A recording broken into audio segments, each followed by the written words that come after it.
Historia nocturna. Los años de mi infancia no fueron los mejores de mi vida.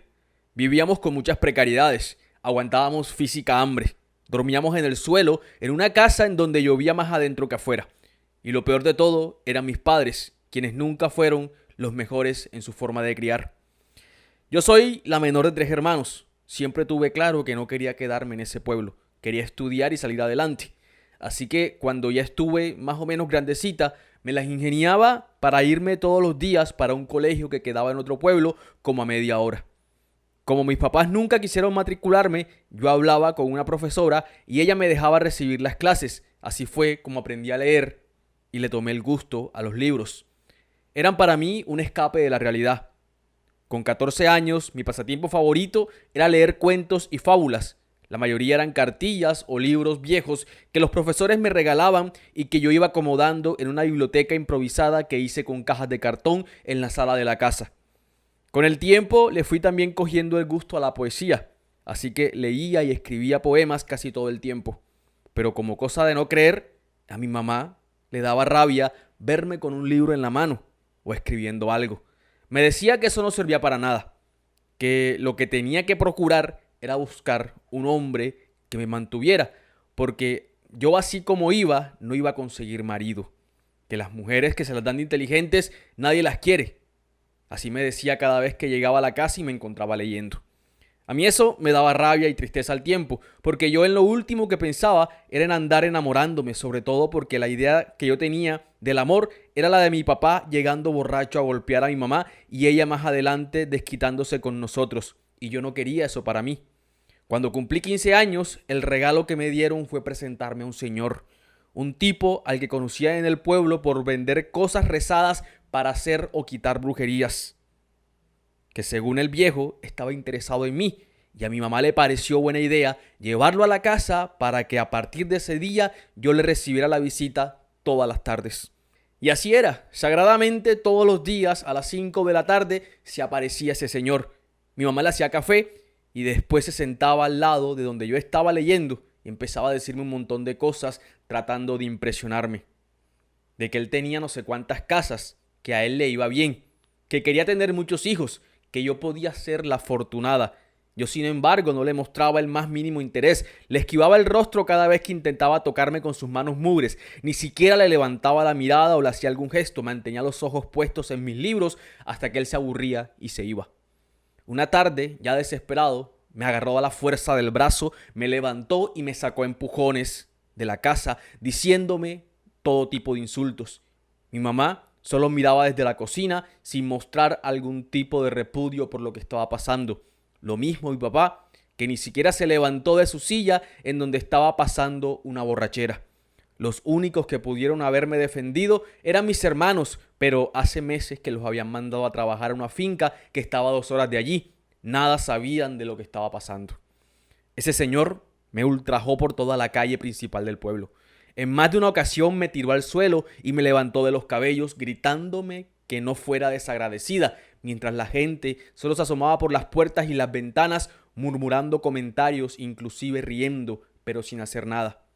Terminé en la casa de ese viejo, amarrada en una cama de hierro, cuyas sábanas eran 2 cartones enormes. Lo primero que hizo fue cortarme el cabello y meterlo en un frasco con un líquido rojizo del cual bebía un trago todas las mañanas delante de mí.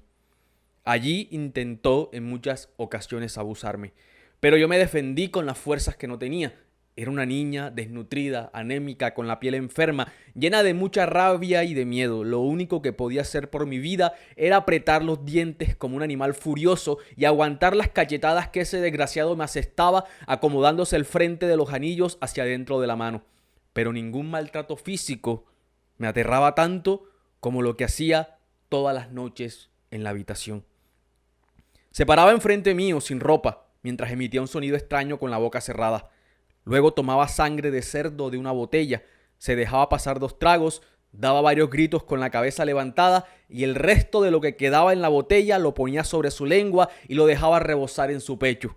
La sangre burbujeante y apestosa le terminaba cubriendo todo el cuerpo. Yo trataba de no mirarlo, pero había algo en ese momento en la habitación que me sofocaba y me dejaba en un estado de letargo como si estuviera borracha. Entonces empezaba a ver cosas, sombras que emergían por las tablas de las paredes. La luz del cuarto parpadeaba, las cosas se estremecían, mientras el viejo de pie se tambaleaba fuera de sí. Pasados varios minutos, caía desplomado en el charco de sangre y se quedaba dormido. Ahí todo volvió a la normalidad. En la madrugada solo lo veía levantarse y limpiar todo para empezar de nuevo mi martirio de todos los días. La última noche, antes de escaparme, volvió a hacer eso, pero esta vez no cayó desplomado sino de rodillas.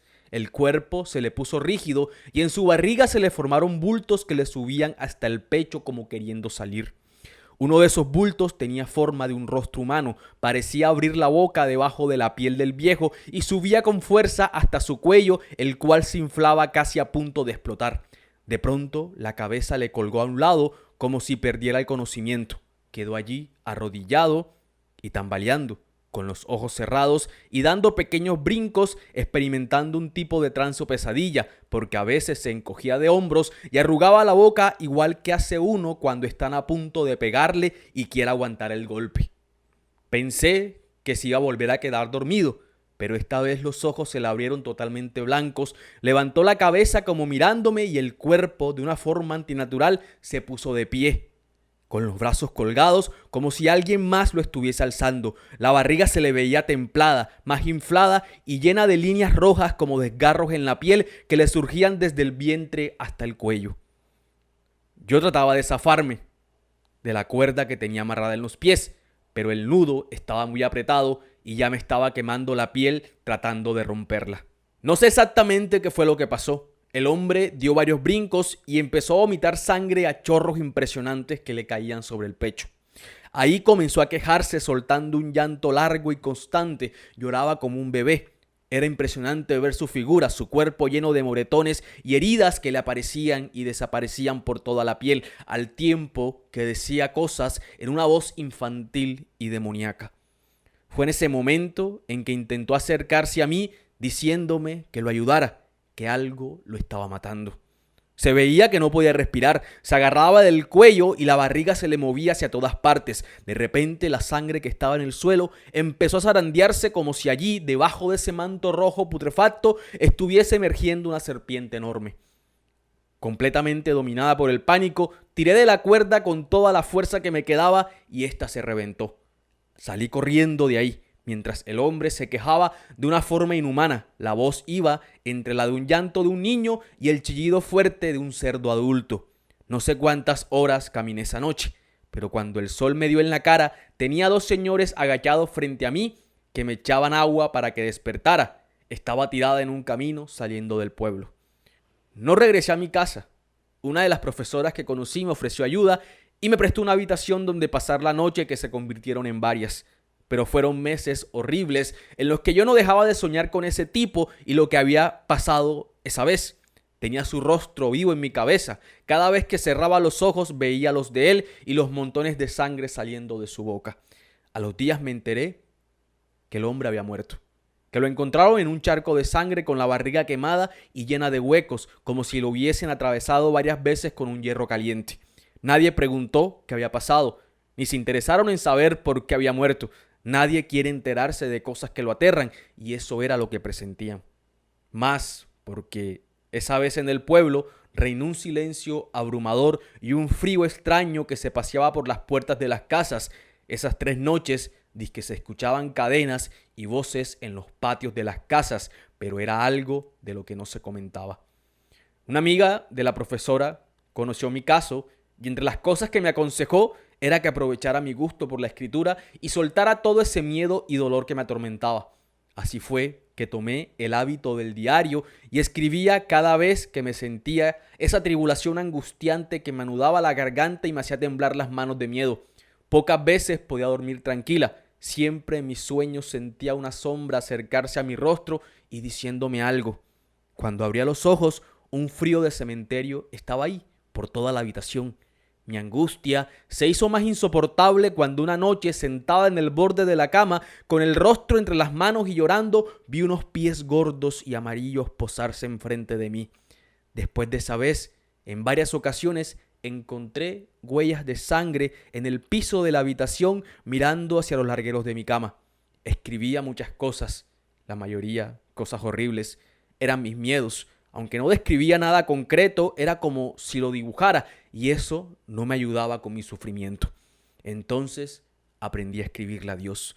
Escribía todas las noches una oración y eso me hacía dormir un poco más tranquila, pero hubo una en especial, una que yo digo fue la que me salvó. Aquella noche en que tuve la tentación de abandonarlo todo y acabar definitivamente con mi angustia. Esa noche escribí lo siguiente. Cristo querido, amado mío, Dios del mundo, del sueño y del silencio, Señor Redentor, a ti mis plegarias, mis ruegos y mi sufrimiento. Señor del camino, líbrame de todos los males, del demonio que acecha mis noches, del dolor que aflige mi alma, del sufrimiento que castiga mi cuerpo. A ti, rogando, entrego mi espíritu como muestra de mi obediencia y mi fidelidad a tu ser. Señor Redentor, te entrego lo que soy, a tu obediencia, para que mis cadenas sean disueltas, para que Satanás sea vencido, para que los ángeles caídos se bajen de mi hombro, porque contigo, amado mío, no hay maldición que ahogue mi fe, ni tentación que me doblegue. Toma mi vida y haz de mí un instrumento de tu misión. Quiero ver tu luz sobre mi ser, quiero un mañana bajo tu abrazo. Bendíceme en cada momento, Señor, te lo ruego. Eso fue hace más o menos 40 años. Yo salí de Venezuela en el 95, estoy gracias a Dios en otro país, en donde pude terminar de estudiar y tener una familia. Hace más o menos 15, mi hija, la menor, tuvo un episodio de pesadillas recurrentes. Me decía que soñaba con un hombre que la quería golpear, pero que de repente éste se transformaba en una serpiente de piel humana y la enrollaba. Una noche la pesadilla se convirtió en una fiebre intensa y mi hija, entre el llanto y los quejidos de dolor, se reía a carcajadas como burlándose de mí. Pero después recobraba el conocimiento y me pedía que la ayudara. Yo le apreté la mano y empecé a decir esa oración. Pero solo dije las 3 primeras palabras y ella, no sé de qué forma, recitó el resto de manera fluida y sin interrupción. Yo nunca se la había enseñado, pues no quería tener que explicarle cómo fue que la aprendí y todo lo que había sufrido, pero de alguna forma ella esa vez la pronunció letra por letra, aunque en la mañana siguiente me dijo que no se acordaba de nada. Creo que ha sido un arma definitiva y un regalo invaluable que me ha protegido todo este tiempo, pues en la casa todos la decimos desde ese día y más nunca hemos vuelto a pasar por ese tipo de experiencias.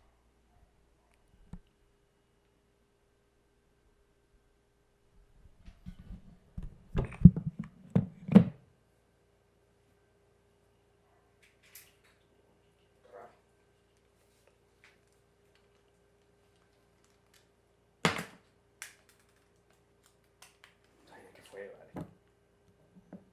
¿Eso qué fue? ¿No te diste cuenta? O sea, la vaina se sintió bien rara. No sé si